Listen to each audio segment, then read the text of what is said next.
നമ്മുടെ ജീവിതത്തിൽ ദാരിദ്ര്യമുണ്ടാകാൻ പാടില്ല എന്ന് ആഗ്രഹിക്കുന്നവരാണ് നമ്മളൊക്കെ.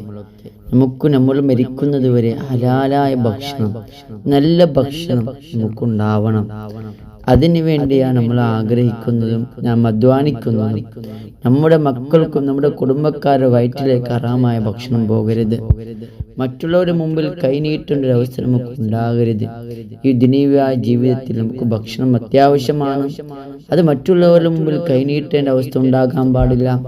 അതും ഹലാലായ രൂപത്തിൽ നല്ല ഭക്ഷണമാണ് നമുക്കും നമ്മുടെ മക്കൾക്കും നാം കൊടുക്കേണ്ടത്. അതിനു വേണ്ടി എല്ലാ ദിവസവും ഈ ദുആ നമ്മൾ പ്രാർത്ഥിക്കണം. റബ്ബി ഇന്നി ലിമാ അൻസൽത ഇലയ്യ മിൻ ഖൈരിൻ ഫഖീർ. ആത്മാർത്ഥമായി ചൊല്ലി നോക്കും. അള്ളാഹു ഭക്ഷണത്തിന് ബർക്കത്ത് തരും, ഐശ്വര്യം തരും. മരിക്കുന്നതുവരെ ഭക്ഷണത്തിന് യാതൊരു ബുദ്ധിമുട്ടും നമുക്കും നമ്മുടെ മക്കൾക്കും ഉണ്ടാവില്ല. അള്ളാഹു തൗഫീഖ് നൽകട്ടെ.